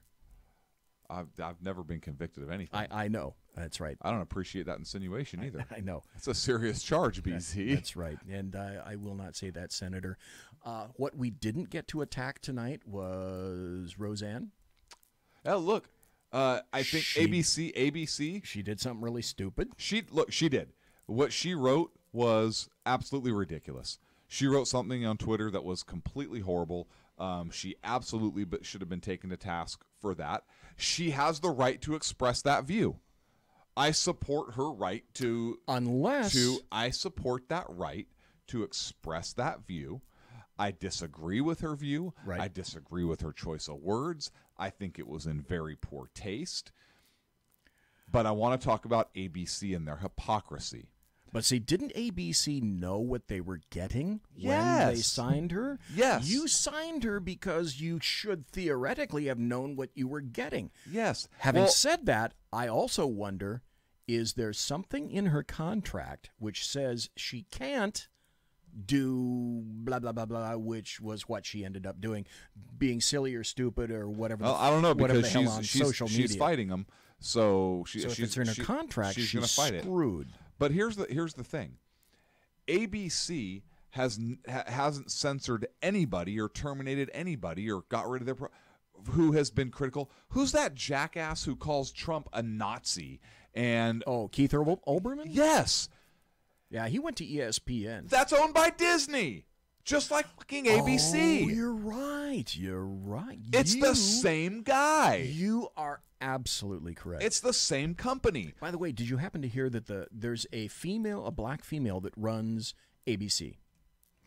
And it was her decision, and not the CEO Iger or something. Of Disney. It was her decision. Were you aware of the fact? Right. Yeah. Right. Okay. Were you aware of the fact that she received a telephone call from Michelle Obama? Yes. Yes, and this is my point. Look, Roseanne was wrong. Clearly. 100%. Roseanne was wrong. She has the right to express whatever view. I will support her right to express her ignorance. You know, if she's expressing views in that manner, she has those views, she's an idiot. She's also a comedian, right? When people make jokes at White House Correspondents' dinners and make fun of people, what's the defense? Oh, they're a comedian. They're an entertainer. That's their job. Well, it's distasteful for them to do it. It's distasteful for Roseanne to do it. Do I think she was trying to be an entertainer a la Mel Brooks? Probably. Let's see, Joy Behar, who's yes. the black chick on MSNBC, Joy Reid. Joy Reid. And her homophobic rants. Yes. Look, and these are all Disney affiliated shows. Yep. Yet none of them get canceled except Roseanne does. She's got to go. And yeah. So that's my commentary on ABC and the Roseanne, and I know we're at the end of the show, but you brought it up. I wanted to get to it. It was on the topic board. We hit everything tonight. Well, we pretty much did. No, we did. I'm looking at the board of topics. We hit everything. We pretty much did. I think this is a first on the Shat Show. We actually got through our topics. We got through them on time. We stuck to the format. Wow. We had a lot of fun. We need to pat ourselves on the damn back. I am. I'm patting. I'm right in the middle of patting. You're a patting motherfucker. I am. Well, that's it for another Sackheads Against Tyranny show. We're going to be back next Wednesday. I'm going to need the phone number. And I will give you the phone number. The password is... The password is... Phone number. So, folks, thanks for listening. Thanks for being in the chat room. Thanks for listening in the podcast. We'll see you next week. And a little prompt, the Bloviating Zeppelin's Berserk Bobcat Saloon radio show tomorrow night, 8 p.m. Pacific. 2 hours of great goodness. See you then. Take care.